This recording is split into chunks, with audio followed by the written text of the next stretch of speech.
Tamil Bible Study. 1 தீமோத்தேயு 2ஆம் அதிகாரம். நான் பிரதானமாய் சொல்லுகிற புத்தி என்னவெனில், எல்லா மனுஷருக்காகவும் விண்ணப்பங்களையும் ஜபங்களையும் வேண்டுதல்களையும் ஸ்தோத்திரங்களையும் பண்ண வேண்டும். நான் பிரதானமாய் சொல்லுகிற புத்தி என்னவெனில், அப்போ முக்கியமான ஒரு ஆலோசனை கொடுக்கப்படுது. ஏன் இப்படிப்பட்டதான ஒரு ஆலோசனை கொடுக்கப்படுது அப்படின்னு சொன்னால், இதுலேயும் பார்த்தீங்கன்னா ஏதாவது பாயிண்ட் இருக்கும். ஏன் அப்படின்னு சொன்னால், இந்த 3-4 வசனங்களை பார்க்கும் பொழுது நம்முடைய இரட்சகராகிய தேவனுக்கு முன்பாக அது நன்மையும் பிரியமுமாய் இருக்குது. அடுத்தது எல்லா மனுஷரும் ரட்சிக்கப்படவும் சத்தியத்தை அறிகிற அறிவை அடையவும் சித்தம் உள்ள. அப்போ தேவனுடைய சித்தம் அப்படின்றது ஒன்று காணப்படுது. அதனால் பார்த்தீங்க அப்படின்னு சொன்னால் இந்த காரியத்தை நீங்கள் செய்யணும். அப்போ எப்படி அவர்கள் நினைத்து கொண்டிருந்தாங்க அப்படின்றது எனக்கு தெரியல. ஏன்னா இது ஒரு நம்ம பார்க்கிறதை போல எல்லா நிருபங்களிலையும் பார்த்தீங்கன்னா விசேஷமாய் தவறான டாக்டரின்ஸ், தவறான உபதேசங்களை கரெக்ட் பண்ணுறதான காரியத்தை நீங்கள் அதிகமாக பார்ப்பீங்க. அப்போ இந்த 4வது வசனத்தை நீங்கள் வைத்து பார்க்கும் பொழுது இவர்கள் என்ன மாதிரியாக நினைத்து கொண்டிருந்திருப்பார்கள்? ஒருவேளை எல்லா மனுஷரும் ரட்சிக்கப்படும் சத்தியத்தை அறிகிற அறிவிடம் அவர் சித்தம் உள்ளவராக இருக்கிறார். இப்போ தேவன் அவருடைய சித்தம் எல்லா ஜனங்களும் ரட்சிக்கப்படணும், எல்லாரும் ரட்சிக்கப்படணும். ஒருவரும் கெட்டு போவது அவருக்கு சித்தம் கிடையாது ஆக்சுவலாக. ஆனால் கெட்டு போவாங்க, சரி, அது வேறு பாயிண்ட். ஆனால் கெட்டு போவாங்க. அவருடைய விருப்பம், அவருடைய சித்தம் அப்படின்னு சொன்னால் எல்லாரும் ரட்சிக்கப்படணும், எல்லாரும் சத்தியத்தை அறிந்து கொள்ளணும், அவருடைய பிள்ளைகளாய் மாறணும், எல்லாரும் பரலோக ராஜ்யத்தில் பிரவேசிக்கணும் என்பது அவருடைய சித்தமாய் காணப்படுது. அப்போ எப்படிப்பட்டதான ராங் டீச்சிங் வந்திருக்கும் அப்படின்னு சொல்லி நினைக்கிறீங்க? இந்த 3வது வசனத்தை அல்லது 4வது வசனத்தை வைத்து பார்க்கும் பொழுது, அப்போ தேவன் சிலருக்கு மாத்திரம் சத்தியத்தை அறிவிக்கிறார், அல்லது சிலரை மாத்திரம் தெரிந்து கொண்டு என்ன பண்றார், அவர்களை ரட்சிக்கிறார் அப்படின்றதான ஒரு தவறான உபதேசம் வந்திருக்கும் அப்படின்னு சொல்லி நான் நினைக்கிறேன். அதனால தான் பார்த்தீங்கன்னா இந்த பிரதான புத்தி சொல்றது எப்போ புத்தி சொல்லுவாங்க? ஏதாவது தவறாக காணப்படும் போது தான் உனக்கு புத்தி சொல்றேன், உனக்கு ஆலோசனை சொல்றேன், இதுதான் உண்மை, இதுதான் சத்தியம், இப்படி செய்யணும் அப்படின்றத சொல்லுவாங்க இல்லையா? அப்ப ஏன் இதை ஒரு பிரதான ஒரு ஆலோசனையா புத்தியா அவர் வைக்கிறார் அப்படின்னு சொன்னா, ஒரு தவறான கண்ணோட்டம் காணப்பட்டு இருக்குது. எப்படி அப்படின்னு சொன்னா, தேவன் சில ஜனத்தை மாத்திரம் தெரிந்து கொள்ளுகிறார், அவர்களை மாத்திரம் என்ன பண்றாரு, முன்குறித்து இருக்கிறார், அவர்களை மாத்திரம் என்ன பண்றாரு, அவரு ரட்சிக்கிறார் அப்படின்னு சொல்லி ஒரு காரியம் வரும்பொழுதுதான் பாத்தீங்க அப்படின்னு சொன்னா இப்படிப்பட்ட ஆலோசனையை கொடுக்கிறார். அது ராங் டாக்டரின். எது ராங் டாக்டரின்? தேவன் சிலரை மாத்திரம் முன்குறித்து வைத்திருக்கிறார், அல்லது சிலரை மாத்திரம் அவர் தெரிந்து கொள்ளுகிறார், அவர்களை அவர் ரட்சிக்கிறார் அப்படின்னு சொல்றது ராங் டாக்டரின். அப்ப இது சத்தியம் அப்படின்னு சொல்லும் போது இது ஏன் சில ஜனங்க ரட்சிக்கப்பட மாட்டேன்றாங்கன்றதான் அடுத்த கேள்வி வருது இல்லையா? எது சத்தியம்? 4வது வசனம் சத்தியம். என்ன? எல்லா மனுஷனும் ரட்சிக்கப்படணும். இது தேவனுடைய விருப்பம் அல்லது சித்தம். இங்கிலீஷ்ல சொன்னீங்க வில் அப்படி எடுத்துக்கோங்களேன். சத்தியத்தை அறிகிற அறிவை அடையணும். எல்லாருக்கும் பார்த்தீங்க அப்படின்னு சொன்னா சத்தியம் தெரியணும் அப்படின்றது தேவனுடைய சித்தமாய். அப்ப அவருடைய சித்தமாக விருப்பமாய் காணப்பட்டாலும் ஏன் இது நடக்க மாட்டேங்குது? இதுதான் நம்முடைய அடுத்த கேள்வியாய் காணப்படணும். அவருடைய சித்தம் விருப்பம் தான் வேதம் எப்படி சொல்லுது. நம்ம பேதுரு கூட பார்த்தீங்கன்னா அவருடைய முதல் நிருபத்தில் இப்படி சொல்லுவார். அவரு 2ஆம் நிருபம் 3வது அதிகாரம் 9வது வசனம், தாமதிக்கிறார் என்று சிலர் எண்ணுகிறபடி கர்த்தர் தமது வாக்கு தத்தத்தை குறித்து தாமதமாயிராமல் ஒருவரும் கெட்டு போகாமல் எல்லாரும் மனம் திரும்ப வேண்டும் என்று விரும்பி நம்ம நீடிய. இது அவருடைய விருப்பம் எப்படின்னு சொல்லிட்டு பேதுருவும் எழுதுறாரு. என்ன அவருடைய விருப்பமா? ஒருவரும் கெட்டு போகாமல் எல்லாருமே மனம் திரும்பணும். உலகத்தில் இருக்கிறதான எல்லா ஜனங்களும் மனம் திரும்பணும். இது ஆண்டவருடைய விருப்பம். அவர்களுக்காய் ரத்தம் சிந்தினவருடைய விருப்பம் அது. ஏன் அப்படி சொன்னா, அவர் நமக்காக மாத்திரம் ரத்தம் சிந்தல, அவருக்கு விரோதமாய் காணப்பட்ட எல்லாருக்காகவும் என்ன பண்ணார், அவர் ரத்தத்தை சிந்தினார். அப்படிதான் வேதம் சொல்லுது. எல்லாருக்காகவும் ரத்தம் சிந்தினார். உலகத்தில் இருக்கிற எல்லா மனுஷருக்காகவும் அவர் என்ன பண்ணாரு, யூதர்களுக்காக மாத்திரம் அல்ல, தெரிந்து கொண்டதால் அந்த யூதர்களுக்கு மாத்திரமல்ல, புற ஜாதிகளுக்காகவும் எல்லாருக்காக ரத்தம் சிந்தினார். அப்ப இது அவருடைய விருப்பம். எல்லாருமே கூட்டப்படணும் அப்படின்றது விருப்பம். ஆனா ஏன் இது நடக்க மாட்டேங்குது? எது தடையாய் காணப்படுது? அவர்கள் ரட்சிக்கப்பட முடியாதபடிக்கு ஏதோ ஒரு காரியம் தடையாய் காணப்படுது. ஏன்னா சத்தியம் என்ன அப்படின்னு சொன்னா, ஒரு சிறு கூட்டம் தான் ரட்சிக்கப்படும். சிறு கூட்டம் அப்படின்னு சொன்னா அநேகர் ரட்சிக்கப்படுவாங்க. அந்த முழு உலகத்துக்கும் அவர் ரத்தம் சிந்தினால ஏன் முழு உலகம் ரட்சிக்கப்படல? அவருடைய விருப்பமும் இதுதான் காணப்படுது, அவருடைய சித்தமும் இதுதான் காணப்படுது. ஆனாலும் கூட ஏன் முழு உலகமும் ரட்சிப்புக்குள்ள வர முடியல, அல்லது சத்தியத்தை அறிந்து கொள்ள முடியல, அல்லது ஏன் அவரை ஏற்றுக்கொள்ள மாட்டேங்கிறாங்க? எது தடையாய் காணப்படுது? யோசித்து பாருங்க. ஏதோ ஒரு காரியம் தடையாய் காணப்படுது. இது அவருடைய விருப்பமா இருந்தும் அந்த விருப்பம் செயல்பட முடியல. காரணம் என்ன? இப்ப தேவன் செய்ய நினைத்து தடைபடாதுன்றது வேற ஒரு காரியம். என்ன இது? நீங்க வித்தியாசத்தை புரிஞ்சுக்கோங்க. இப்ப கர்த்தர் இதை செய்து நடத்த வேண்டும் என்று சொல்லி நினைக்கிறாருன்னு வச்சுக்கோங்களேன், அதை ஒருவருமே தடை பண்ண முடியாது. பிசாசோ யாருமே தடை பண்ண முடியாதுன்னு.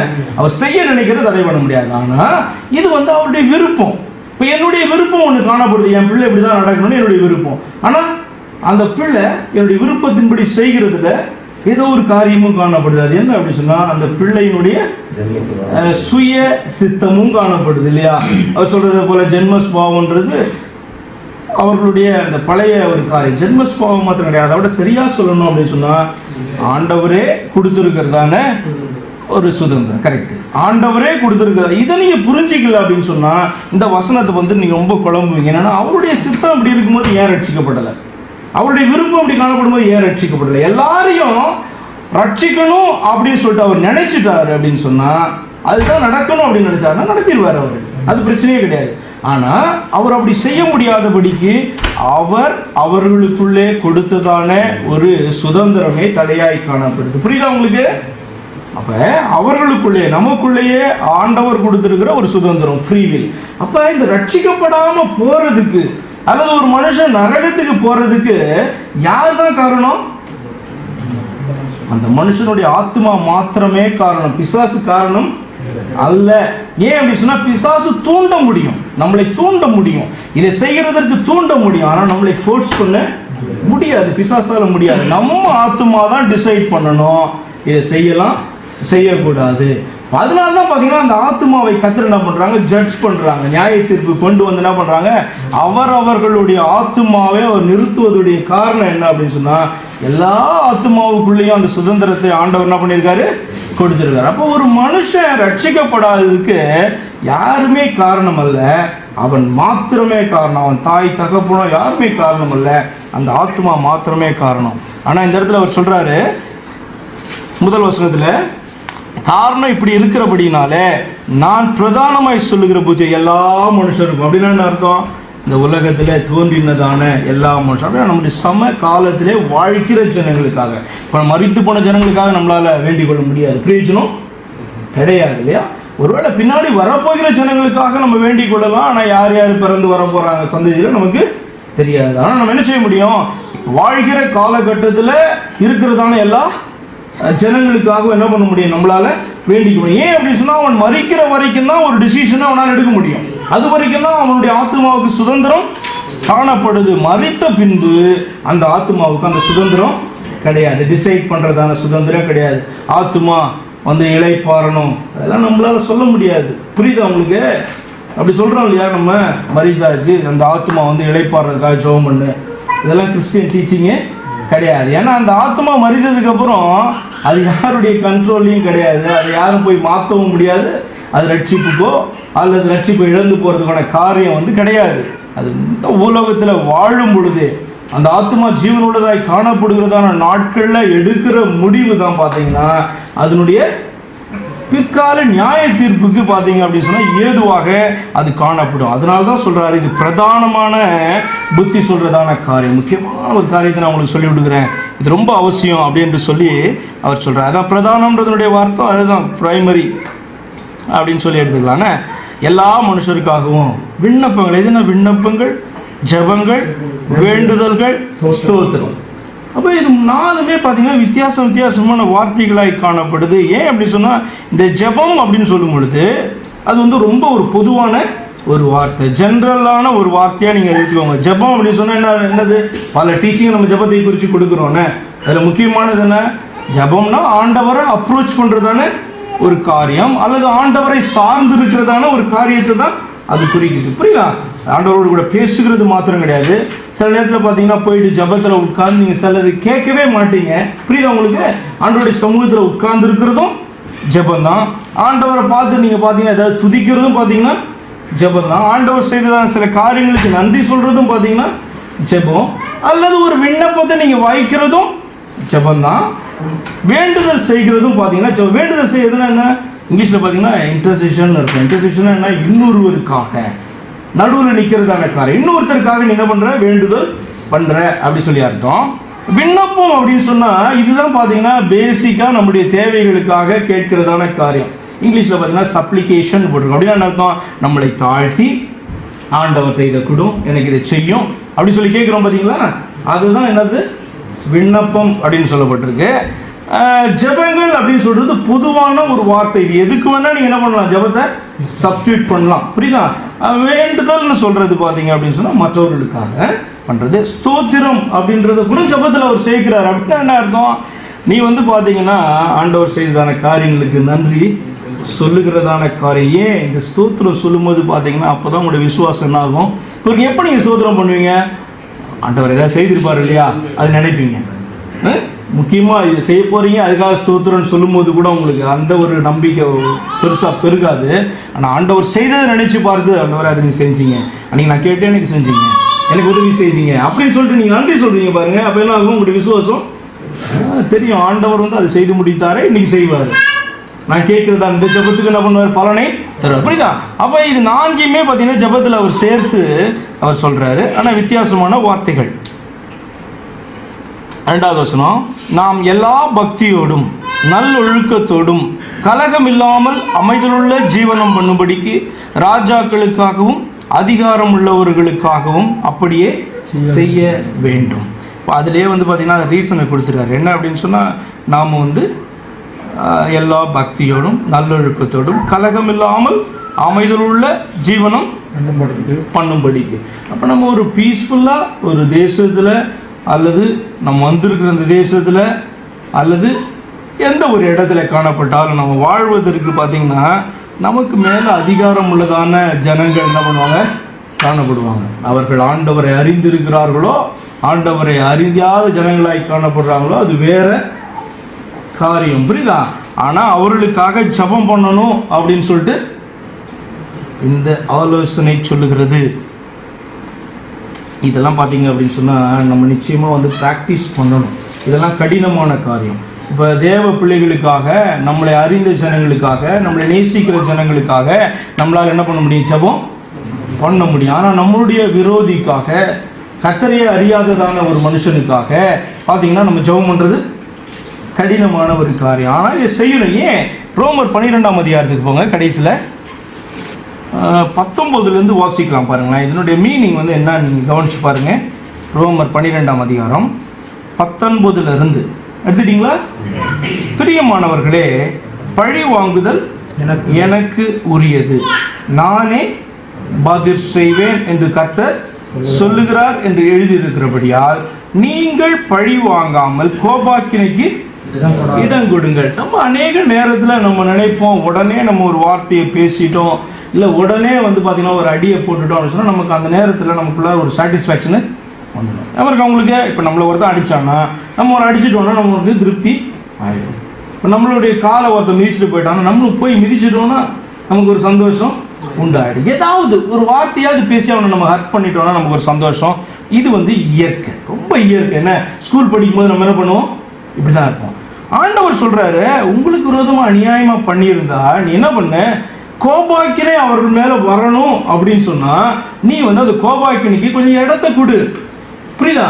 நம்ம நினைப்போம் நம்மளுடைய சத்துருக்காக நம்ம ஜெபம் பண்ணும் பொழுது பார்த்தீங்க அப்படின்னு சொன்னால், அவனுக்கு நன்மை வந்துடும், அவனுக்கு பயங்கரம் ஆசீர்வதிக்கப்பட்டுருவான் அப்படின்றதுக்காக நமக்கு ஜெபம் பண்ணுறதுக்கு அந்த இதுவே வராது. ஆனால் கர்த்தர் வந்து அவனுக்காக ஜெபம் பண்ண சொல்கிறாங்க. 2 காரணம் உண்டு. ஒன்று, அவனுக்கு வந்து பார்த்தீங்க அப்படின்னு சொன்னால் கர்த்தர் அந்த நேரத்தை கொடுக்குறாங்க. ஏன்னா அவர் நீடிய பொறுமை, அவருடைய விருப்பம் பார்த்தீங்கன்னா அவன் ரட்சிக்கப்படணும், அவன் வந்து மனம் திரும்பிடணும், அதுதான் அவருடைய விருப்பம்.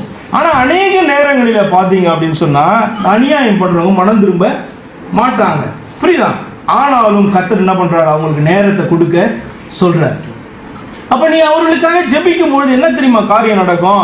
ஒண்ணு அவன் மனம் திரும்பிடணும். இல்லை அப்படின்னு சொன்னா நீ ஜெபிக்க ஜெபிக்க ஜெபிக்க ஜெபிக்க அவன் மேல என்ன இறங்கும்?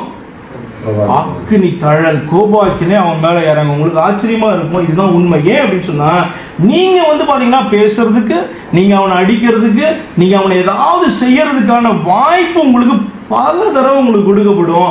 ஆனால் நீங்க எப்படி காணப்படுறீங்க? பொறுமையா காணப்படுறீங்களா? தேவன் பழி வாங்கட்டும்னு விடுறீங்களா? அவருடைய கோபாக்கு நீங்கள் ஒப்பு கொடுக்கும் பொழுது என்ன நடக்கும் அப்படின்னு சொன்னா அதை பார்ப்பாரு. அவன் மனம் திரும்பட்டும் பார்ப்பாரு. இல்லை அப்படின்னு சொன்னா என்ன பண்ணுவாரு? அக்கினி தழல் அவன் மேல இறங்க. இது பாருங்க, இது முடிக்கும் போது அவர் பேசுறாரு 13ஆம் அதிகாரத்தில் பாருங்க.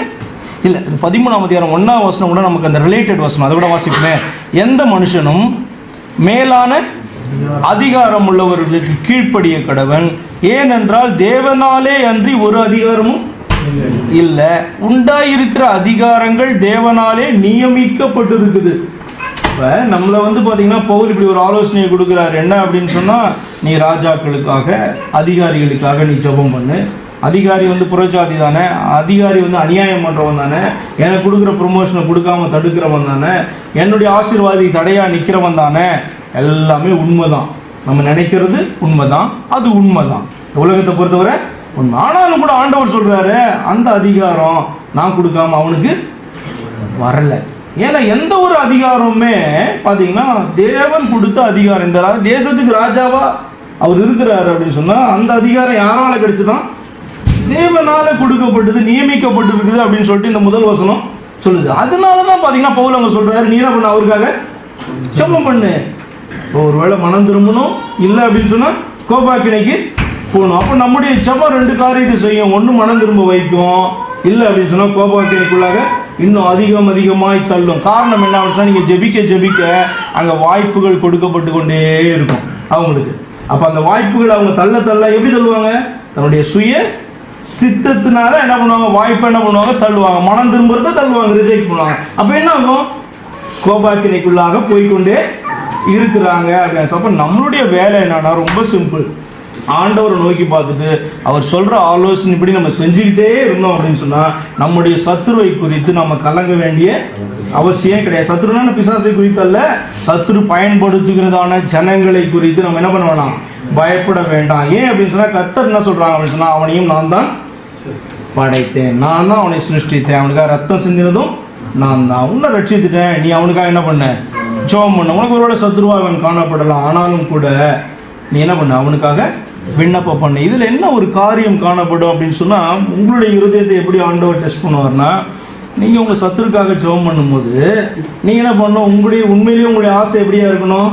அவன் கெட்டு போகணும் அப்படின்னு நினைக்கக்கூடாது. எப்படியாவது மனம் திரும்புதலுக்கு அவன் வரணும்.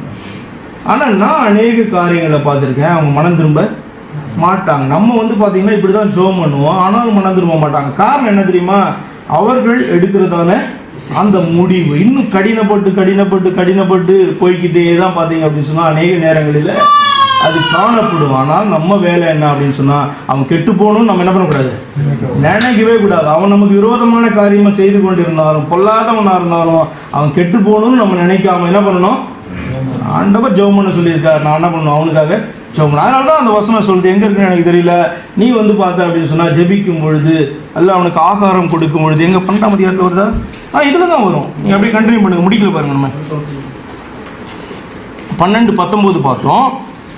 20 பாருங்க. அன்றியும் உன் சத்துரு பசியா இருந்தால் அவனுக்கு போஜனம் கொடு, அவன் தாகமாக இருந்தால் அவனுக்கு பானம் கொடு. நீ இப்படி செய்வதனால் அக்கினி தழலை அவன் தலையின் மேல் குவிப்பாய்.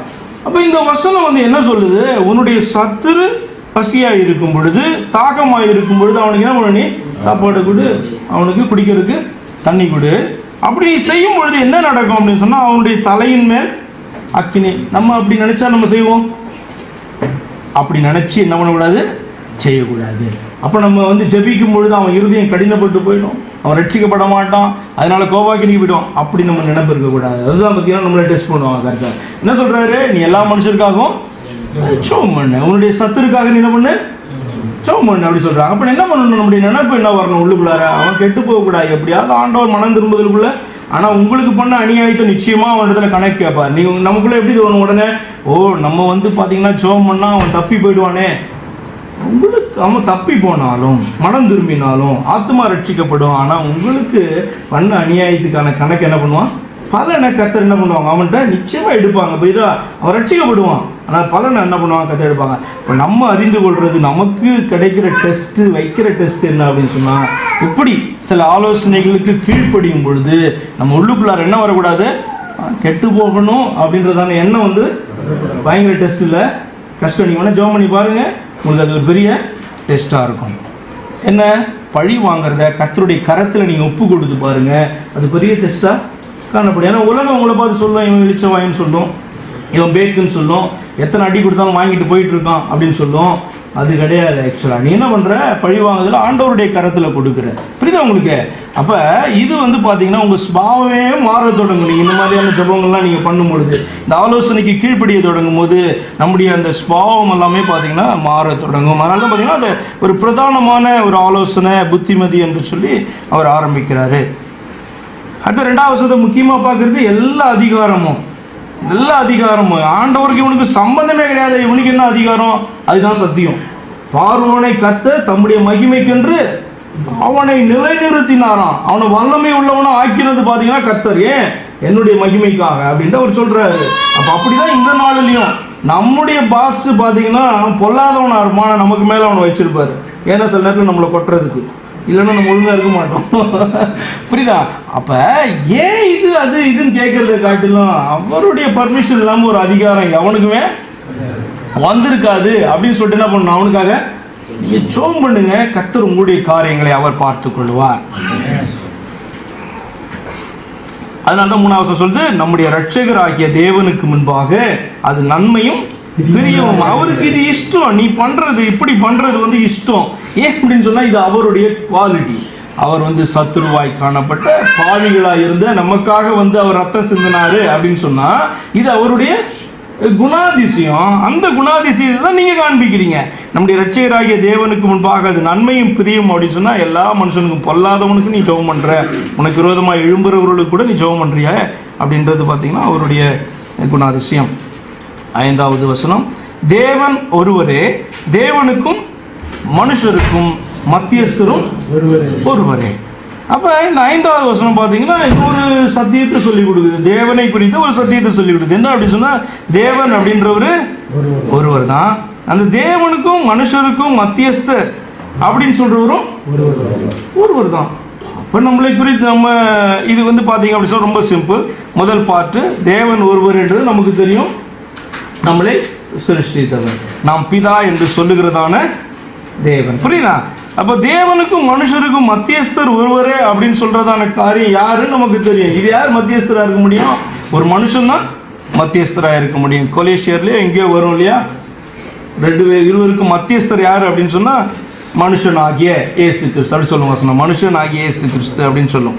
அப்ப இந்த மத்தியஸ்தர் அப்படின்னு சொல்றவர் யார் அப்படின்னு சொன்னா பெயர் முதற்கொண்டு நமக்கு தெரியும், இயேசு கிறிஸ்து அப்படின்னு சொல்லிட்டு. அப்ப இவர் வேறையா அவர் வேறையான்னு பார்த்தா நிச்சயமா கிடையாது. அங்கதான் வந்து பாத்தீங்க அப்படின்னு சொன்னா பிரச்சனையே வருது. ஏன் அப்படின்னு சொன்னா இந்த இயேசு கிறிஸ்துவை குறித்து தான் வேதம் சொல்லுது, இவர் தான் மகா தேவனாய் இருக்கிறார் அப்படின்னு சொல்லிட்டு வேதம் சொல்லுது. அப்ப தேவன் யாருன்னு தெரியாத மனுஷனுக்கு பாத்தீங்க அப்படின்னு சொன்னா இந்த வசனம் சொல்லி கொடுக்கிறது தேவன் ஒருவர் தான், அந்த தேவனுக்கு மனுஷனுக்கு மத்தியஸ்தரும் ஒருவர் தான், இயேசு கிறிஸ்து அப்படின்னு சொல்லிட்டு. அப்போ அந்த வசனத்தை நீங்கள் கனெக்ட் பண்ணி பார்க்கணும். தனியாக பிரிச்சிங்க அப்படின்னு சொன்னால் 2 பேராக தெரிவாங்க. கனெக்ட் பண்ணிங்க அப்படின்னு சொன்னால் ஒருத்தர் தான் அப்படின்னு சொல்லிட்டு நாமத்தோடு உங்களுக்கு தெரிஞ்சிடும். அவர் யார் அப்படின்னு சொல்லிட்டு அடுத்த வருஷம் சொல்லிட்டு பாருங்களா. 6வது வசனம், எல்லாரையும் மீட்கும் பொருளாக தம்மை ஒப்பு கொடு. இதுலேயே தான் வருது, சாரி நான் எங்கேயோ தேடுறேன் நான். எல்லாரையும் மீட்கும் பொருளாக தம்மை ஒப்பு கொடுத்த மனுஷனாக்கிய கிறிஸ்து இயேசு அவரே இதற்குரிய சாட்சி ஏற்ற காலங்களில் விளங்கி. அப்போ ஃபுல்லாவே இந்த சாட்சி விளங்கிருச்சா அப்படின்னு சொன்னா இல்ல. இது வந்து பாத்தீங்கன்னா ஒரு நாள் தான் எல்லாருக்கும் புரிய போகுது. இப்போ வந்து பாத்தீங்க அப்படின்னு சொன்னா வேதத்தை நல்லா படிக்கிறவங்களுக்கு புரியும். இதில் கடைசி அதிகாரத்துக்கு அப்படியே இதை வச்சுக்கோங்க. கடைசி அதிகாரத்துக்கு போங்க. 6வது அதிகாரம் 14வது வசனத்திலிருந்து பாருங்க. எல்லாவற்றையும் உயிரோடு இருக்க செய்கிற தேவனுடைய சன்னிதானத்திலேயும் பொந்தியு பிலாத்துவின் முன்னின்று நல்ல அறிக்கையை சாட்சியாக விளங்க பண்ணின கிறிஸ்து இயேசுவினுடைய சன்னிதானத்திலேயும் உனக்கு கட்டளையிடுகிறேன். அந்த பிரசன்னமாகுதலை தேவன் தம்முடைய காலங்களில் வெளிப்படுத்துவார். இப்போ தேவனை குறித்த டெஃபினேஷன் அதுக்கப்புறம் வருது. அவரே நித்தியானந்தம் உள்ளவர், ஏக சக்கராது. ஆனால் இந்த 15வது வசனத்துடைய முதல் பகுதி, அந்த பிரசன்னமாகுதலை தேவன் தம்முடைய காலங்களில் வெளிப்படுத்துவார். அப்படின்னு என்ன அர்த்தம்? எல்லாருக்கும் ஒரு நாள் தெரிய போகுது அவர் பிரசன்னமாகும் பொழுது அவர் யார் என்று சொல்லி. அதே காரியத்தை தான் பார்த்தீங்க அப்படின்னு சொன்னால் இங்கேயும் சொல்றாரு. திரும்ப வாங்க 2ஆம் அதிகாரம் 6வது வசனம் 2வது பகுதி பார்த்தீங்கன்னா, இதற்குரிய சாட்சி ஏற்ற காலங்களில் விளங்கி வருகிறது. இதுதான் பார்த்தீங்கன்னா வெளிப்படுத்தப்பட்டு கொண்டே இருக்குது 2000 வருஷமா. தெரிஞ்ச ஜனங்க என்ன பண்றாங்க? தெரிந்து கொள்றாங்க. குழம்புற ஜனங்க என்ன பண்றாங்க? எல்லாரையும் சேர்த்து குழப்புறாங்க. ஆனா ஒரு நாள் பார்த்தீங்க அப்படின்னு சொன்னா இந்த பிரசன்னமாக்குதல் உண்டாகும் பொழுது எல்லாருக்கும் என்ன பண்ண போது தெரிய போகுது. இதற்காகவே எப்படி சொல்றாரு பாருங்க, அடுத்த வசனம் 7வது வசனம், இதற்காகவே நான் பிரசங்கியாகவும் அப்போஸ்தலனாகவும் புறஜாதிகளுக்கு விசுவாசத்தையும் சத்தியத்தையும் விளங்க பண்ணுகிற போதகனாகவும் நியமிக்கப்பட்டிருக்கிறேன். நான் பொய் சொல்லாமல் கிறிஸ்துவுக்குள் உண்மையை. என்னத்துக்காக இவர் பிரசங்கியா மாறி இருக்கிறாரு? என்னதான் பிரசங்கம் பண்ண சொல்லி இருக்கிறார் ஆண்டவர் அப்படின்னு சொன்னா 7வது வசனம் பாருங்க, இதற்காகவே நான் பிரசங்கியான. எதற்காக? அதுக்கு மேல இருக்க 2 வசனம் தான் தேவன் ஒருவர்னு சொல்லி கொடுக்கறதுக்கு தான் பாத்தீங்க அப்படின்னு சொன்னா இவரு பிரசங்கி ஆயிருக்கிறார். அதை கிளியர் பண்ணி கொடுக்கறதுக்கு தான். இந்த நாள் இந்த காரியம் ஒரு நாள் எல்லாருக்கும் விளங்க போகுது. இதற்காக பாத்தீங்க அப்படின்னு சொன்னா என்ன பிரசங்கி ஆக்கி இருக்கிறாரு? அப்போஸ்தலனாக புறஜாதிகளுக்கு விசுவாசத்தையும் சத்தியத்தையும் விளங்க பண்ணுகிற போதகனாக கர்த்தர் என்ன பண்ணியிருக்காங்க? நியமித்து வைத்திருக்கிறார். நான் பொய் சொல்லல, சத்தியத்தை சொல்றேன், உண்மையை சொல்றேன் அப்படின்றாரு. சரி, 8வது வசனம், அன்றியும் புருஷர்கள். இது பார்த்தீங்கன்னா இது ஒரு சப்ஜெக்டை முடிச்சுட்டு அடுத்ததுக்கு போகிறார். அதனால தான் பார்த்தீங்கன்னா அன்றியும், இது மாத்திரம் கிடையாது, வேற ஒரு ஆலோசனை சொல்கிறேன் அப்படின்ட்டு. அன்றியும் புருஷர்கள் கோபமும் தர்க்கமும் இல்லாமல் பரிசுத்தமான கைகளை உயர்த்தி எல்லா இடங்களிலேயும் ஜெபம் பண்ண வேண்டும் என்று விரும்புகிறேன். இவ்வளோ நேரம் பார்த்தீங்கன்னா தேவன் விரும்புகிற காரியத்தை சொல்லிட்டு வந்தார். இப்போ நான் விரும்புகிறேன் அப்படின்னு சொல்லிட்டு, அதனால இது தேவன் விரும்புகிற காரியம் இல்லைன்னு எடுக்கக்கூடாது. என்ன இப்போ அப்போஸ்தலர் ஒரு காரியத்தை ஆலோசனையை சொல்கிறாருன்னா அது தேவன் அவர் மூலமாக பேசுகிற காரியம் அப்படி எடுங்க. அதுக்கு முன்னாடி பார்த்தீங்கன்னா ரொம்ப கிளியராக சொல்றாரு, ஆண்டவருக்கு இது பிரியம், ஆண்டவர் இதை செய்ய சொல்றாரு, இதுதான் சத்தியம் அப்படின்னு சில காரியங்களை 3 நாளில் சொல்றவரு இங்கே பார்த்தீங்க அப்படின்னு சொன்னா இதை நான் விரும்புகிறேன் அப்படின்றாரு. புருஷர்கள் கோபமும் தர்க்கமும் இல்லாமல் பரிசுத்தமான கைகளை உயர்த்தி எல்லா இடங்களிலும் ஜெபம் பண்ண வேண்டும் என்று விரும்புகிறேன். அப்போ பார்த்தீங்க அப்படின்னு சொன்னால் இந்த காரியத்தை என்ன பண்ணுவோம்? நம்ம கற்றுக்கொள்ள வேண்டும். அவ்வளோதான். என்ன அப்படி சொன்னால் தனி ஜெபம் பண்ணுகிறது ஒரு காரியம், அடுத்தது இப்படி ஒரு சின்ன கூட்டத்தில் ஜெபம் பண்ணுறது ஒரு காரியம், அல்லது நீங்கள் போய் யாருக்காவது ஜெபம் பண்ணுறது ஒரு காரியம் இல்லையா? அப்போ இது பழகினா தான் என்ன வரும்? உங்களுக்கு ஒரு தைரியம் வரும் ஜெபம் பண்ணுறதுக்கு. 2 தடவை ஜெபம் பண்ணால் தான் என்ன பண்ண முடியும்? ஒரு கான்ஃபிடென்ஸ் நமக்குள்ளார வரும் இல்லையா? எப்படி ஜெபம் பண்ணுறது, என்ன தப்பு பண்ணுறோம், சில வார்த்தைகளை போட்டால் இது தப்பு அப்படின்னு நினச்சா என்ன பண்ணுவோம்? உடனே பயப்படுவோம் இல்லையா? அப்போ இதெல்லாம் எப்போ வரும்? தைரியமாக ஜெபம் பண்ணாதான். போயிட்டு யாராவது வெக்கேஷன் போனால் என்ன பண்ணணும்? போயிட்டு ஜெபம் பண்ணணும். அவங்களுக்கு ஜெபம் பண்ணி விட்டீங்கன்னா அப்படின்னு சொல்லி என்ன பண்ணுவோம்? உங்களுக்கே ஒரு தைரியம் வரும். அவங்களுக்காக போய் நான் ஜெபம் பண்ணிட்டு வரேன், ஒரு ஊழியத்தை பண்ணிட்டு வரேன் அப்படின்ற ஒரு தைரியம் வரும் இல்லையா? அப்போ இதெல்லாம் எங்கே போய் நீங்கள் படிப்பீங்க? இப்போ ஆத்துமாவை நீங்கள் அநேகர் போகிறதுனால உங்களுக்கு ஜெபத்தை குறித்து அதிகமாக சொல்ல வேணும். தைரியமாக ஜெபம் பண்ணுவீங்கல்ல, போயிட்டு அவர்களுக்காக ஜெபம் பண்ணுவீங்க, அவங்களுடைய தேவைகளை கேட்டு என்ன பண்ணுவீங்க? ஜெபம் பண்ணிட்டு வருவீங்க. அப்போ இந்த காரியத்தை சொல்கிறாரு, புருஷர்கள் பார்த்தீங்க அப்படின்னு சொன்னால் கோபமும் தர்க்கமும் செய்யாமல் பரிசுத்தமான கைகளை உயர்த்தி அப்படின்றதுல பல காரியங்கள் அடங்கியிருக்கு. பரிசுத்தமான கைகள் அப்படின்னு சொன்னால் நீ கர்த்தருக்குள்ளே இருக்கிற அப்படின்னு அர்த்தம். பாவத்திலேருந்து விடுதலையாக இருக்கிற அப்படின்னு சொல்லி அர்த்தம். ஏன்னா இங்கே பாவம் பண்ணிட்டு அங்கே போயிட்டு கையை உயர்த்தி என்ன பண்ண முடியாது? பண்ண முடியாது. அப்போ பரிசுத்தமான கைகள்னு சொல்கிறதுலேயே பார்த்தீங்கன்னா உங்களுக்கு பல காரியங்கள் அடங்கி இருக்கும். அதை குறித்து பெரிய டீச்சிங் உங்களுக்கு கொடுக்க வேண்டாம். நீங்கள் என்ன பண்ணுங்க? பாவத்திலிருந்து விலகின ஜனங்களாய் காணப்பட்டாதான் என்ன பண்ண முடியும்? ஜபமே பார்த்தீங்க அப்படின்னு சொன்னால் பாவ உணர்வுலேருந்து விடுதலை பெற்றால்தான் ஆண்டவரை நோக்கி கையை உயர்த்தி என்ன பண்ண முடியும்? ஜபத்தை பண்ண முடியும். உள்ள பாவம் காணப்பட்டுச்சுன்னா மனம் திரும்பாமல் என்ன பண்ண முடியாது? ஜபத்தை இன்னொருத்தவங்களுக்கு பண்ண முடியாது. அப்படிதான் வேதம் சொல்லுது. 1 யோவானுக்கு போனீங்கன்னா இருக்கும் பாருங்க, 1 யோவான் 3, 20, 21, 22. நம்முடைய இருதயமே நம்மை குற்றவாளிகளாக தீர்க்குமானால் தேவன் நம்முடைய இருதயத்திலும் பெரியவராயிருந்து சகலத்தையும் அறிந்திருக்கிறார். பிரியமானவர்களே, நம்முடைய இருதயம் நம்மை குற்றவாளிகள் என்று தீர்க்காதிருந்தால் நாம் தேவனிடத்தில் தைரியம் கொண்டிருந்து அவருடைய கற்பனைகளை நாம் கை கொண்டு அவருக்கு முன்பாக பிரியமானவர்களை செய்கிறபடியால் நாம் வேண்டிக் கொள்கிறது எதுவோ அதை அவராலே பெற்றுக்கொள்ளும். அப்போ இந்த 3 வசனமும் என்ன நமக்கு சொல்லிக் கொடுக்குது அப்படின்னு சொன்னால், நம்முடைய இருதயம் நம்மளை பாவி அப்படின்னு சொல்லிச்சுன்னா, நம்முடைய இருதயம் நம்மளை குற்றவாளி அப்படின்னு சொல்லிச்சுன்னா, நம்மளால என்ன பண்ண முடியாதான்? ஜபம் பண்ண முடியாது. என்ன செய்ய சொல்லும்? ஆண்டவருடைய சமூகத்தில் மனம் திரும்ப சொல்லும். நம்முடைய இருதயம் நம்மளை கையை காமிச்சு இப்படி சொல்லிட்டு இருக்கு, நான் என்ன பண்ணணும்? நான் ஆண்டவருடைய பாதத்தில் நான் விழணும், என்ன பண்ணணும்? மனம் திரும்பணும், அவரிடத்துல ஒப்புரவாக்கணும். ஒப்புரவான பிறகுதான் நான் என்ன பண்ண முடியும்? இன்னொருத்தருக்காக ஜெபம் பண்றது மாத்திரம் இல்லை, எனக்காகவே ஜெபம் பண்ணிக்க. உண்மைதானே அது? அப்ப இதுதான் அங்க பரிசுத்தமான கைகளை உயர்த்தி அப்படின்னு சொன்னா, நமக்குள்ள பாவ உணர்ச்சியோ குற்ற உணர்ச்சியோ நம்ம வைத்து கொண்டு இருக்க கூடாது. மனம் திரும்பிடணும். மனம் திரும்பிட்டு என்ன பண்ணணும்? தேவனிடத்துல ஒப்புரவாயிட்டாலும் உங்களுக்கு ஒரு சந்தோஷம் வந்துடும். எப்ப வேணா ஜபத்தை என்ன பண்ண முடியும்? யாருக்காக வேணாலும் உங்களால பண்ண முடியும். இல்லைன்னா என்ன பண்ணுங்க? முட்டி போட்டு என்ன பண்ணுவோம்? உடனே ஜெபம் பண்ண மாட்டோம்னு சொல்லுவோம். இல்லைன்னா உடனே பாவ அறிக்கை அங்கேயே என்ன பண்ணணும்? இது முடியுமா? உங்களை ஒருத்தர் ஜெபம் பண்ண சொல்றாங்க, நீங்க அவங்களுக்கு முன்னாடி நின்று நீங்க பாவ அறிக்கை பண்ணிட்டு இருந்தீங்கன்னா, இவனை பையா கூட்டம் நம்ம நினைப்பாங்க இல்லையா? இல்லையா? நம்ம இவனை கூட்டு இவனுக்குள்ள ஜெபம் பண்ணி அனுப்ப வேண்டியதா இருக்கு அப்படின்னு நினைப்பாங்கல்ல. அப்ப எந்த நேரத்துலையும் ஜெபம் பண்றதுக்கு ஒருத்தன் ஆயுதமா இருக்கிறானா என்ன இருக்கணும்? அவன் எப்பொழுதுமே ஆண்டவரிடத்துல ஒப்புரவானதான ஒரு மனுஷன் என்ன பண்ணுவான்? காணப்படுவான். குற்ற உணர்வு இல்லாதவனா இருப்பான். அதனால குற்ற உணர்வை இக்னோர் பண்றது கிடையாது. குற்ற உணர்வு வரும்போது மனம் திரும்புகிறதே அது குறிக்குது. புரியுதா? ஸ்திரீகளை குறித்து அடுத்த காரியம் 9. ஸ்திரீகளும் மயிரை பின்னுதலினாலாவது பொன்னினாலாவது முத்துக்களினாலாவது விலையேற பெற்ற வஸ்திரங்களினாலாவது தங்களை அலங்கரியாமல் தகுதியான வஸ்திரத்தினாலும் ஞானத்தினாலும் தெளிந்த புத்தியினாலும் தேவ பக்தி உள்ளவர்கள் என்று சொல்லிக் கொள்ளுகிற ஸ்திரீகளுக்கு ஏற்றபடியே நற்கிரியைகளினாலும் தங்களை அலங்கரிக்க வேண்டும். அப்போ இந்த 9வது வசனம் 10வது வசனம் பார்த்தீங்க அப்படின்னு சொன்னால், அதிகமாக இந்த நாட்கள்லையும் என்ன சொல்கிறது, கான்ட்ரவர்சியாக பேசப்படுகிறதான காரியம். இதுலேருந்து நம்ம ஒரு டாக்டரினை உருவாக்கிற முடியாது. காரணம் என்னன்னு சொன்னால், 9வது வசனம் என்ன சொல்லுது? அலங்கரியாமல். அப்படின்னா என்ன அர்த்தம்? மயிரை பின்னுதல். அப்போ முடிய பின்னக்கூடாதா அப்படி சொல்லுவது என்ன?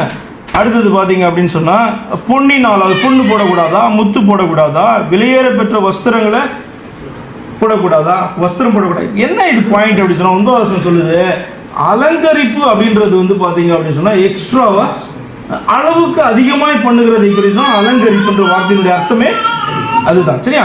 அப்ப இது பார்த்தீங்கன்னா ஒரு எக்ஸ்ட்ராவா பண்றதான ஒரு காரியத்தை அது குறிக்குது. அப்ப அதுல கான்சென்ட்ரேட் பண்ணாம, எக்ஸ்ட்ராவா அலங்கரிக்கிறதுல கான்சென்ட்ரேட் பண்ணாம, என்ன சொல்றது இங்கிலீஷ் சொல்றா, மாடஸ்டா அவசியமானதான காரியத்தை மாத்திரம் என்ன பண்ணணும் பண்ண. அதனால நகையை இதை கேட்டுட்டு நகையை போடக்கூடாது அப்படின்னு சொல்லல. என்ன இதே இடத்துல வேற இடத்துல பார்த்தீங்கன்னா மனவாட்டியை அலங்கரிக்கிறது குறித்து வேதம் பேசுது. ஓகேவா? அதனால அதை வைத்து நகையை போடக்கூடாதுன்னு சொல்றதுல அது மீனிங் கிடையாது. இதை அதுக்கு பயன்படுத்த முடியாது. அப்ப தகுதியான வஸ்திரம் என்ன பண்ணணும்? இதுக்கு பதிலாக இதை செய். தகுதியான வஸ்திரத்தினாலும், தகுதியான வஸ்திரத்தை குறித்து நான் அதிகமாக உங்கள்கிட்ட பேசிட்டு இருக்கேன். நிறைய கேள்வி நீங்கள் கேட்டிருக்கீங்கன்னு. தகுதியான வஸ்திரம்னா என்ன? டீசெண்டான ட்ரெஸ்ஸு, மாடஸ்டான ட்ரெஸ்ஸு. அப்போ ஒரு கல்ச்சரில் இருக்க தகுதியான வஸ்திரம் இன்னொரு கல்ச்சருக்கு போனீங்கன்னா இருக்காது. புரியுதா உங்களுக்கு? இப்போ யூரோப்பில் போய் நீ சாரி கட்டல இப்படி இருக்கிய அப்படின்னு சொல்றதுல அர்த்தம் கிடையாது. சாரினால என்னன்னா உங்களுக்கு புரியுதா உங்களுக்கு சொல்லுது. அப்போ அந்தந்த கலாச்சாரத்துக்குள்ள இருக்கிறதான என்னது தகுதியான வஸ்திரத்தை என்ன பண்ணணும்? அணியணும். புரியுதா? அது பேண்ட்டை குறிச்செல்லாம் நான் சொல்லியிருக்கேன். இப்போ பேண்ட் எல்லாம் பார்த்தீங்கன்னா ஆம்பளைங்க பேண்ட்டு தான் போடக்கூடாது, லேடிஸ்க்கு பேண்ட்டு உண்டு இல்லை. அவங்களுடைய பேண்ட்டு ஜீன்ஸ் அவங்க போடுறதுல தப்பு கிடையாது. ஏன் இந்த காரியத்தை நான் சொல்கிறேன் அப்படின்னு சொன்னால், இது கல்ச்சர் சம்மந்தப்பட்டதான ஒரு காரியம். சரியா? ஒவ்வொரு கலாச்சாரத்தில் அவங்க வளர்றது, அந்த கலாச்சாரம் சம்மந்தப்பட்டதான ஒரு காரியம்ன்றது இந்த உடை, உணவு அப்படின்றதான காரியங்களா மாறுபடுதா இல்லையா? நம்ம சாப்பிட்ற உணவு போய் அமெரிக்கன் சாப்பிட சொன்னால் சாப்பிடுவோம்னா, அவன் சாப்பிட்ற பர்கரை கொண்டு நம்மளுடைய வில்லேஜில் இது பண்ணால் அது அவங்களுடைய ஃபுட் ஆக முடியுமா? ஆக்காது. அவங்களுடைய உணவு வகைகள் வேற, நம்முடைய உணவு வகைகள் வேற. அவங்களுடைய வஸ்திரங்கள் வேற, நம்முடைய வஸ்திரங்கள் வேற. அவங்களுடைய பேச்சு வேற. அவன் பேசுற கெட்ட வார்த்தை வேறையா இருக்கும், நம்ம பேசுற கெட்ட வார்த்தை. புரியுதா உங்களுக்கு? அப்ப அந்தந்த இடங்களில எது தகுதியா இருக்கும், நம்முடைய இதுக்கு எது தகுதியோ உங்களுக்கு தெரியும். எந்த ட்ரெஸ் போட்டா நல்லா இருக்கும், தகுதியா இருக்கும், புரியுதா? எது வந்து கவர்ச்சியா இருக்கும் தெரியுதுல்ல உங்களுக்கு, நம்முடைய ஞானத்துக்கே தெரியுதுல்ல அது. அப்ப அந்த பாரியத்தை குறித்து தான் வேதம் சொல்லுது, தகுதியான வஸ்திரம். நாணம் இது வந்து பாத்தீங்க அப்படின்னு சொன்னா இது கொஞ்சம் அதிகமாக எக்ஸ்பிளைன் பண்ணுவாங்க. நாணம், தெளிந்த புத்தி, ஒவ்வொரு காரியங்களையும் செய்யறதுல ஒரு தெளிந்த புத்தி, தேவ பக்தி என்று சொல்லிக் கொள்ளுகிற ஸ்திரீகளுக்கு ஏற்றபடியே நற்கிரிகளை தங்களை. அப்ப இவர் என்ன சொல்றாரு, அவுட்வேர்டு ஃபோக்கஸை காட்டிலும் இந்த அழகு அப்படின்னு சொல்றது உள்ள இருக்கிறத குறித்து என்ன பண்ணுது வேதம் அதிகமா சொல்லுது. ஏன் அப்படி சொல்ற, நம்ம என்ன பார்ப்போம், வெளியில பார்த்து இதுதான் அழகு அப்படின்ட்டு நம்ம என்ன பண்ணுவோம் சொல்லுவோம், இதுதான் மனிதனுடைய சுபாவம் இல்லையா? ஆனா ஆண்டவர் என்ன சொல்றாரு அப்படின்னு சொன்னா, இந்த அழகுன்றது உள்ளுக்குள்ள காணப்படுகிறதான ஒரு காரியம். ஏன் அப்படி சொன்னா, இது நம்ம வந்து ஒரு மனுஷனை நேராக பார்த்த பிறகு என்ன பண்ணுவோம், அவனை பார்த்து எடை போடுவோம் இல்லையா? எடை போட்டு இவன் இப்படிதான் இப்படிதான் அப்படின்னு சொல்லிட்டு ஒரு ஐடியா உள்ளுக்குள்ளார ஃபார்ம் பண்ணுவேன். சிலரை பார்த்தோன்னே பிடிச்சிரும், ஏமாந்துருவோம். சிலரை வந்து பார்த்தீங்கன்னா நல்லவங்களா இருப்பாங்க, ஆனால் அவங்கள பார்த்தோன்னே பிடிக்காது. இப்போ பார்த்தீங்கன்னா ஒரு 4 வருஷம் கழிச்சு தான் தெரியும் இவன் தான் நல்லவன், அவன் கெட்டவன் அப்படிதானே. அதுக்குள்ளே பார்த்தீங்க அப்படின்னு சொன்னால் நமக்கு எவ்வளோ நஷ்டம் ஆயிருக்கு, இப்படிப்பட்ட ஃப்ரெண்டை வச்சிருக்கமே அப்படின்னு சொல்லிட்டு, புரியுதா? ஆனால் ஆண்டவர் என்ன சொல்கிறார் அப்படின்னு சொன்னால், இந்த அழகுன்றது முகத்தில் கிடையாது, அது இருதயத்திலே காண. இது வந்து ஆண்களுக்கு பெண்களுக்கு மாத்திரம் கிடையாது, ஆண்களுக்கும் பொருந்துகிற ஒரு காரியம். அழகு அப்படின்றது உள்ளத்திலே காணப்படுகிறது தான் பார்த்தீங்க அப்படின்னு சொன்னால் அழகு. அஃப்கோர்ஸ் வெளியில் தெரிகிறது அழகு கிடையாதா, அழகுதான். ஆனால் பார்த்தீங்க அப்படின்னு சொன்னால் அது எல்லாருக்கும் தெரிகிற அழகு, உள்ளுக்குள்ளே இருக்கிறதான அழகு தான் உண்மையான அழகு. அப்படிப்பட்டதான அலங்காரம் வந்து பார்த்தீங்கன்னா ஸ்திரீகளுக்கு வேண்டும் அப்படின்னு சொல்கிறாரு. அஃப்கோர்ஸ் மென்னுக்கும் அது வேணும். ஸ்திரீயானவள் எல்லாவற்றிலும் அடக்கம் உள்ளவளாக இருந்து அமைதலோடே கற்றுக்கொள்ள கடவுள். 12 உபதேசம் பண்ணவும் புருஷன் மேல் அதிகாரம் செலுத்தவும் ஸ்திரீயானவளுக்கு நான் உத்தரவு கொடுக்கிறதில்லை, அவள் அமைதலாய் இருக்க வேண்டும். இதை குறித்து நான் உங்களுக்கு கொஞ்ச நாட்களுக்கு முன்னாடி நான் எடுத்தேன். என்ன உபதேசம் பண்ணக்கூடாது, போதிக்கக்கூடாது அப்படின்றது வந்து பாயிண்ட் கிடையாது இங்கே. ஏன் அப்படின்னு சொன்னால், உபதேசம் அப்படின்னு சொல்கிறது சில நேரத்தில் அத்தாரிட்டியோட செய்ய வேண்டிய காரியமாக இருக்கும். உபதேச கோளாறுகள் வரும்பொழுது இதுதான் சொல்ல வேண்டியது காணப்படும். அப்போ புருஷன் மேலே அதிகாரத்தை செலுத்தணும், சபையின் மேலே அதிகாரத்தை செலுத்த வேண்டியது காணப்படும். அப்போ அந்த நேரத்தில் பார்த்தீங்கன்னா இது தடை செய்யப்பட்டதாக அவர்களுக்கு காணப்பட்டது. அல்லது வேதத்தில் காணப்படுகிற இப்படிப்பட்டதுதான் உபதேசம் அப்படின்னு எல்லாரும் ஏற்றுக்கொண்டதை அவர்கள் கற்றுக் கொடுக்கிறதோ போதிக்கிறதோ தவறு கிடையாது. சரியா? அவர் அதுக்கு ஒரு காரணத்தை சொல்றாரு. எண்ணத்தினாலெனில் முதலாவது ஆதாம் உருவாக்கப்பட்டான், பின்பு ஏவாள் உருவாக்கப்பட்டான். ஏன்னா தேவன் உண்டாக்கின அந்த சிருஷ்டிப்பிலேயே பார்த்தீங்கன்னா இப்படிதான் ஒரு வழியை வைத்திருக்கிறாரு. அப்போ அந்த பேட்டர்ன் இந்த உலகத்தில் நம்ம காணப்படும் போது சபையிலும் இருக்கட்டும், குடும்பத்திலும் இருக்கட்டும் அப்படின்னு தான் அதனுடைய அர்த்தம். சரியா? மேலும் ஆதாம் வஞ்சிக்கப்படவில்லை, ஸ்திரீயானவளே. இன்னொரு எக்ஸ்ட்ரா ஒரு பாயிண்ட்டை சொல்றாரு. அதுக்கு ரீசன் என்ன அப்படின்னு சொன்னா, ஆதாம் வஞ்சிக்கப்படவில்லை, ஸ்திரீயானவளே வஞ்சிக்கப்பட்டு மீறுதலுக்கு உட்பட்டார். இது என்ன காரியம்? ஏமாந்தது. வஞ்சிக்கப்படுறது அப்படின்னு சொன்னா என்னது? டிசீவ்ட். ஏமாறுறது பார்த்தா அப்படின்னு சொன்னா ஸ்திரீ தான் ஏமாந்தாலே ஒழிய ஆதாம் வந்து ஏமாந்துதான் வேதம் வந்து சொல்லல. அந்த பாயிண்ட்டை வந்து என்ன பண்றாரு, சுட்டி காண்பிக்கிறாரு. நீங்க ஆதியாகமம் 3ஆம் அதிகாரத்துக்கு போனீங்கன்னா ஆதாம் வந்து எந்த இடத்துலையும் அவன் ஏமாந்ததா இருக்காது. இந்த ஆதியாகமம் 3ஆம் அதிகாரத்துக்கு போனீங்கன்னா இந்த கான்வர்சேஷன் ஃபுல்லாக வந்து ஸ்திரீயோட தான் நடக்குது. தேவனாகிய கர்த்தர் உண்டாக்கின சகல காட்டு ஜீவன்களை பார்க்கிலும் சர்ப்பமானது தந்திரம் உள்ளதாக இருந்தது. அது ஸ்திரீயை நோக்கி, நீங்கள் தோட்டத்தில் உள்ள சகல விருட்சங்களின் கனியை புசிக்க வேண்டாம் என்று தேவன் சொன்னது உண்டோ என்றது. சர்ப்பம் வந்து கேள்வி கேட்குது. ஸ்திரீ சொல்றா, சர்ப்பத்தை பார்த்து, நாங்கள் தோட்டத்தில் உள்ள விருட்சங்களின் கனியை புசிக்கலாம், ஆனாலும் தோட்டத்தின் நடுவில் இருக்கிற விருட்சத்தின் கனியை குறித்து தேவன் நீங்கள் சாகாதபடிக்கு அதை புசிக்கவும் அதை தொடவும் வேண்டாம் என்று சொன்னார் என்றாள். அப்போது சர்ப்பம் ஸ்திரீயை நோக்கி, நீங்கள் சாகவே சாவதில்லை, நீங்கள் இதை புசிக்கும் நாளிலே உங்கள் கண்கள் திறக்கப்படும் என்றும் நீங்கள் நன்மை தீமை அறிந்து தேவர்களைப் போல இருப்பீர்கள் என்றும் தேவன் அறிவார் என்றது. அப்போது ஸ்திரீயானவள் அந்த விருட்சம், இதான் ஏமாந்து போகிறது. இந்த கான்வர்சேஷன் 6வது வருஷம் தான் பார்த்தீங்கன்னா வஞ்சிக்கப்படுது. ஸ்திரீயானவள் அந்த விருட்சம் புசிப்புக்கு நல்லதும் பார்வைக்கு இன்பமும் புத்தியை தெளிவிக்கிறதற்கு இச்சிக்கப்படத்தக்க விருட்சமாய் இருக்கிறது என்று கண்டு. இப்போ பாருங்க, இவ்வளோ நேரம் வந்து பிசாசு தூண்டினான். பிசாசு என்ன பண்ணுறான்? ஏமாத்துறதுக்கு ட்ரை பண்ணுறான். ஆனால் பிசாசால ஃபோர்ஸ் பண்ண முடியாது, எடுத்து வாயில வச்சு திணிக்க முடியாது. புரியுதா? அப்போ 6வது வசனம் சொல்லுது தெளிவா, இவ தான் டிசைட் பண்ணுறா. என்ன பண்ணுறா? அதை பார்த்து, ஆமாம் இவன் சொல்கிறது கரெக்டு தான், புசிக்கிறதுக்கு வந்து பார்த்தீங்கன்னா நல்லா இருக்குது, இன்பமாக இருக்குது, புத்தியை என்ன பண்ணுது? தெளிவிக்குது அப்படின்னு சொல்லி கண்டு அதன் கனியை பறித்து. பாருங்க எவ்வளோ அழகா இந்த வசனங்கள்லாம் போய் பாருங்க, கம்மா போட்டு போட்டு. அப்போ இது பாருங்க, அவளுடைய செய்கை என்ன? கனியை பறித்து புசித்து தன் புருஷனுக்கும் கொடுத்தாள், அவனும் புசித்தான். அப்ப இவர் வந்து பாத்தீங்க அப்படின்னு சொன்னா, இவர் ஏமாந்து போய் புசிக்கல, நல்ல சத்தியம் தெரிஞ்சுதான் இவர் என்ன பண்ணார்? வாங்கி கீழ்ப்படிய மாட்டேன்ட்டு புசிச்சாரு இவர். அவ்வளவுதானே வெளிய. அதுல வந்து பாத்தீங்கன்னா பல காரியங்கள் அடங்கி இருக்கு. என்ன அப்படின்னு சொன்னா, இவர் தெரிஞ்சேதான் இந்த காரியத்தை செய்யறாரு. ஏன் அப்படின்னு சொன்னா, ஏவாள் வந்து இல்லைன்னா அழிக்கப்பட்டுருவா. இப்போ பார்த்தீங்க அப்படின்னு சொன்னால், அதனால தான் சொன்னீங்கன்னா இவர் வந்து பார்த்தீங்கன்னா இயேசு கிறிஸ்துனுடைய சாயல் அப்படி சொல்லுவாங்க. ஏவாளை வந்து பார்த்தீங்கன்னா சபைக்கு ஒப்பிட்டும் கிறிஸ்துவுக்கு ஒப்பிட்டும் ஆதாம் வந்து பேசுறதுடைய நோக்கம் என்ன அப்படின்னு சொன்னால், அந்த விழுந்து போனதை என்ன பண்ணுறாரு? இவர் வந்து ஏற்றுக்கொள்கிறாரு. தெரிந்தே தான் இந்த காரியத்தை என்ன பண்ணுறாரு? ஆதாம் வந்து செய்கிறாரு. அப்போ பார்த்தீங்கன்னா 2 பேரும் என்ன பண்ணாங்க? வெளியில் திறந்தப்படாங்க. பாயிண்ட் என்ன அப்படின்னு சொன்னால், அவர் என்ன சுட்டி காண்பிக்கிறாரு? இந்த ஆதாம் வந்து பாவத்தை வஞ்சிக்கப்பட்டு செய்யலாம். அதனால வேதம் ஒரு இன்னொரு இடத்துல சொல்லும், பாவம் வந்து பார்த்தீங்கன்னா ஒரே மனுஷனால வந்தது, ஆதாமினால் பாவம் வந்தது போல. புரியுதா? ஏவாளினால வரல, ஆதாமினால் பாவம் வந்துச்சு அப்படின்னு சொல்லிட்டு என்ன பண்ணும்? வேதம் சொல்லி காண்பிக்கும். மீறுதலுக்கு உட்பட்டாள். அப்படி இருந்தும் 14வது வசனம், அப்படி இருந்தும் தெளிந்த புத்தியோடு விசுவாசத்திலும் அன்பிலும் பரிசுத்தத்திலும் நிலை கொண்டிருந்தால் பிள்ளை பேற்றினாலே ரட்சிக்க. இந்த கடைசி வசனம் பார்த்தீங்க அப்படின்னு சொன்னால், பிள்ளை பேற்றினாலே அவருடைய ஆத்மா ரட்சிக்கப்படுறதை குறித்து அது பேசல. அப்படி பேசியிருந்தால் அது அர்த்தமே இருக்காது. ஆக்சுவலாக ஆத்மா ரட்சிப்புக்கு இயேசு கிறிஸ்து சிந்தினதான ரத்தம், அதை நம்ம விசுவாசிக்கிறது தான் பார்த்தீங்கன்னா நமக்கு என்ன உண்டாகுது? ரட்சிப்பை உண்டாகுது. அப்போ இந்த வசனம் ஏன் இப்படி போட்டிருக்கு அப்படின்னு சொன்னால், நான் நினைக்கிறத உங்களுக்கு சொல்கிறேன். ஏன்னா இதெல்லாம் பார்த்தீங்கன்னா கொஞ்சம் வித்தியாசமான வசனங்கள்.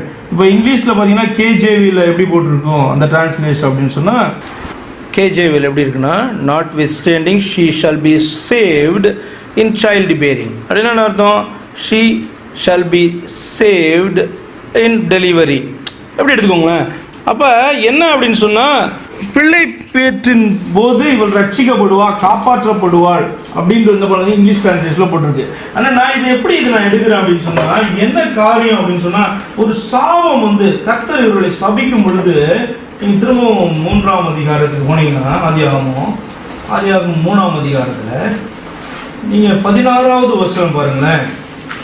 ஆதியாகமம் 3:16 எடுத்தாச்சா? அவர் ஸ்திரீயை நோக்கி, நீ கர்ப்பவதியா இருக்கும் பொழுது, 3 பேரையுமே சபிப்பார். சர்ப்பத்தை, ஸ்திரீய, புருஷனை சபிப்பார் இல்லையா? அப்ப ஸ்திரீயை சபிக்கிறதான வார்த்தை. நீ கர்ப்பவதியா இருக்கும்போது உன் வேதனையை மிகவும் பெருக பண்ணுவேன், வேதனையோடு பிள்ளை பெறுவாய் அப்படின்றது பாத்தீங்கன்னா, இது வந்து என்னது? ஒரு கர்ஸ். அவர் பாவம் செய்ததுனாலே உண்டானதான விளைவு. பிள்ளை பேற்றின் போது அந்த வேதனை உண்டாகிறது பார்த்தீங்க அப்படின்னு சொன்னா, சாபத்தினால் உண்டானதான ஒரு காரியம் இல்லையா? நம்ம ரட்சிக்கப்பட்டாலும் சரி, ரட்சிக்கப்படலாம் சரி, பிள்ளை பேற்றில் வந்து பார்த்தீங்கன்னா அப்படிதான் அந்த ப்ராசஸ்ல வந்து கர்த்தர் வைத்தாங்க. இது எப்போ அப்படின்னு சொன்னா, விழுந்து போனதுக்கு அப்புறம் வந்து உண்டானதான ஒரு காரியமா இருக்கு. அப்ப இந்த பாயிண்ட்ல அவர் என்ன சொல்றாரு அப்படின்னு சொன்னா, ஆண்டவர் எப்படி சொல்றாரு? தெளிந்த புத்தியோடும் விசுவாசத்திலும் அன்பிலும் பரிசுத்தத்திலும் நிலை கொண்டிருந்தார் அப்படின்னு சொன்னா, இந்த பிள்ளை பேற்றுக்காக கூட பாத்தீங்கன்னா விசுவாசம் ஆண்டவர் மேலதான் இதுல இருந்து ரட்சிப்பார். ஏன் அப்படி சொன்னா, நீங்க நல்லா கவனிச்சு பார்த்துருப்பீங்க. இன்னைக்கு பாத்தீங்கன்னா பல கல்ச்சர்ல, பல மொழிகள்லயும் இப்படி உண்டு. அதாவது குழந்தை பேற்று எடுக்கிறதே மரணத்துக்குள்ள போயிட்டு வெளியில் அப்படி சொல்லுவாங்க இல்லையா? தமிழ்ல எப்படி சொல்லுவாங்க? பழமொழின்னா கரெக்ட், செத்து பழைத்து. அப்ப இந்த டெலிவரியே பாத்தீங்கன்னா செத்து பிழைத்து அப்படிதான் பாத்தீங்கன்னா எல்லாமே சொல்றாங்க இல்லையா? அப்ப என்ன ரீசன் அது? அதுதான் ரட்சிப்பு. என்ன அப்படின்னு சொன்னா, சாவுல இருந்து ரட்சிக்கப்படுறதான ஒரு ரட்சிப்புனா பாத்தீங்கன்னா ஆத்மா ரட்சிப்பின் மாத்திரம் கிடையாது. ஒரு ஆக்சிடென்ட்ல இருந்து காப்பாற்றப்படும் போதும் ரட்சிப்பு தான் வேணும்னு சொல்லுது. எகிப்து தேசத்துல அந்த ஜனங்களை விடுதலை ஆக்கின போது ஒரு ரட்சகனை ஏற்படுத்தின அப்படிதான் சொல்லுது. ஒரு யுத்தத்துல இருந்து அவர்களை காப்பாற்றின போது அவர்கள் ரட்சிக்கப்பட்டார்கள் அப்படிதான் சொல்லுது இல்லையா? அப்ப ரட்சிப்புன்றதான வார்த்தையினுடைய அர்த்தம் வந்து காக்கப்படுதல் அப்படின்னு சொல்லிட்டு என்ன. இந்த சால்வேஷன் அப்படின்னு சொல்றது பாத்தீங்க அப்படின்னு சொன்னா ஒரு பர்டிகுலர் வேர்டு எதுன்னா நம்முடைய ஆத்மா நரக ஆக்கினையிலிருந்து தப்புவதுதான் பாத்தீங்கன்னா அது மெயினான வார்த்தை குறிக்குது. அப்ப இங்க சொல்லப்படுறதான காரியம் இந்த பிள்ளை பேற்றுல தப்பிச்சு வெளியில வர்றதுக்கும் பாத்தீங்கன்னா ஆண்டவரை ஏன்னா அவர் தானே கர்ஸ் பண்ணாரு, அவர் தானே சபிச்சாரு. அப்ப அதுல இருந்து விடுதலை ஆகிறதுக்கும் பாத்தீங்கன்னா அவரை நோக்கி பார்க்கிறதை குறித்து என்ன பண்றாரு அவர் பேசுகிறார். இது ஒரு பாயிண்ட். இன்னொரு பாயிண்ட் பாத்தீங்க அப்படின்னு சொன்னா இந்த ரட்சிக்கப்படுறதான காரியத்தை குறித்து நீங்க பார்க்கும் பொழுது அதே 3:15 வசனத்துல ஒரு வார்த்தை சொல்ல என்ன அப்படின்னு சொன்னா ஸ்திரீயினுடைய வித்துனால கர்த்தர் என்ன பண்றாரு உலகத்துக்கே ரட்சிப்ப அவன் வழியை திறந்து வைப்பார் அப்படிதானே. சாத்தானுடைய தலையை நசுக்கி உலகத்துக்கான ரட்சிப்பினுடைய வழியை யார் மூலமா வைக்கிறாரு? உலகத்தினுடைய ரட்சகரை பெற்றெடுக்க போறதே பாத்தீங்க அப்படின்னு சொன்னா அந்த ஸ்திரீ, ஒரு ஸ்திரீ. அது யாரு நமக்கு தெரியும், மரியாள் அப்படின்னு சொல்லிட்டு நமக்கு வேதத்தில் எழுதி இருக்கிறதுனால. அப்போ ஆரம்பத்துல இருந்து ஜனங்க என்ன பண்ணிருக்காங்க, எதிர்பார்த்து கொண்டிருந்த காரியம் தான் ஒரு கன்னியினுடைய வயிற்றுல பிறப்பார், ஒரு ஸ்திரீயினுடைய வயிற்றுல நினைச்சிட்டு இருந்தாங்க. பின்பாக வரும் பொழுது ஏசாயால வரும்போது கன்னியினுடைய வயிற்றுலன்றது இன்னும் கொஞ்சம் மோர் டீடைல். அதுக்கு முன்னாடி ஒரு ஸ்திரீயினுடைய வித்து அவ்வளவுதான் தெரியும், ஒரு புருஷனுடைய இது இல்லாம ஸ்திரீயினுடைய வித்து அவ்வளவுதான் சத்தியம் தெரியும்.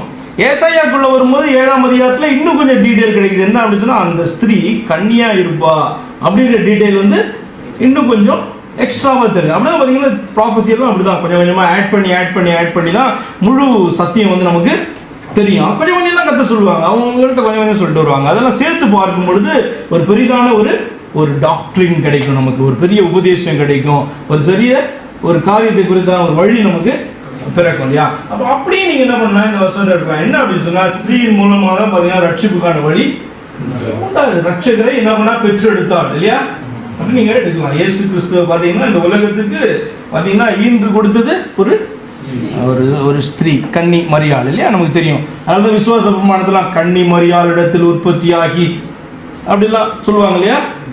சிஎஸ்ஐல லுத்தரன்ல எல்லாத்துலயும் உண்டு விசுவாச பிரமாணத்துல. அப்ப என்ன பேசிக் டாக்டரின்ல அது உண்டு. என்னன்னா இயேசு கிறிஸ்து கன்னியின் இடத்துல பிறந்தார்ன்றது சத்தியம். அது நம்பலன்னா அர்த்தமே கிடையாது இல்லையா, ரட்சகர் கிடையாது. ஓகேவா? சரி, இதுல ஏதாவது கொஸ்டின்ஸ் இருந்தா கேளுங்க.